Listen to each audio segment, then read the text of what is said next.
So I think the way that I've been presenting Lojong is based on the idea of emotional struggle. So just wanted to kind of summarize that.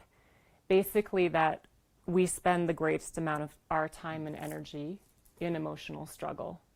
So whatever emotion it is, or whatever particular kind of habit that you have, I like, from the point of view of the Lojong teachings, the goal of that emotional or conceptual habit is to tie up all of your energy to help you avoid, the truth of the world that we live in, to avoid the difficult and painful situations of the world that we live in.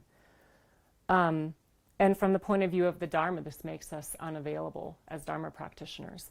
Like, we may set aside a time to meditate every day. So we have like this hour, or even, there's people here who practice a lot more than that every day.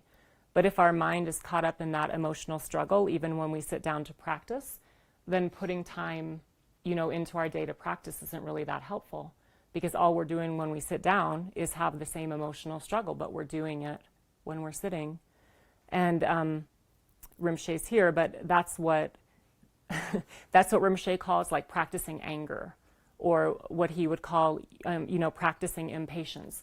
So we're sitting down and we have our text open, or we're reciting a mantra, but our mind is just going into the same emotional struggle that it's always in. And, there may be a certain part of it which is being, the energy is being pushed down a little bit by the technique that we're trying to engage in. But to a great extent, if we're not really making the effort all the time at these techniques, then when we sit down to practice, our mind is probably really similar to the way it is the rest of the day. And so if we spend most of our day, with agitation and caught up in the emotional struggle, then the hour that we sit down to practice, it may be slightly better than that, but chances are, the 1 hour in comparison to the rest of the day is a really small amount of time. And so what we spend our time doing the most is going to be the most dominant thing. So again, if we brought the Lojong into most of our day, then that makes the hour that we sit down to practice so much more powerful. Whereas normally, right now, it's the opposite. When we sit down to practice, we're trying to do something, and then we go back into the rest of our day and we forget about it. And so we're watering down, that small amount of time that we set aside to practice. And it just makes sense, because the mind is predictable and logical and habitual. So whatever we spend our time on, whatever we get wrapped up in, whatever we focus on, just like the same way I said another time, Rinpoche told me, whatever you do during the day, you'll dream about it at night, because that's what your energy is wrapped up in. And it's just the same.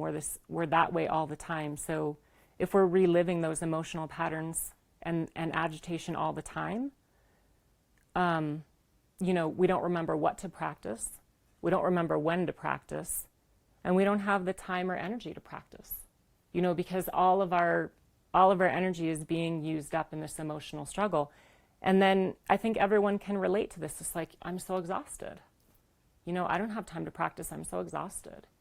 And I can definitely, I think once I started practicing, I didn't have that way of thinking, but I remember, as a young woman, just feeling exhausted all the time from my emotions and from how much I thought, just constantly thinking about things, constantly recycling, situations and conversations and words.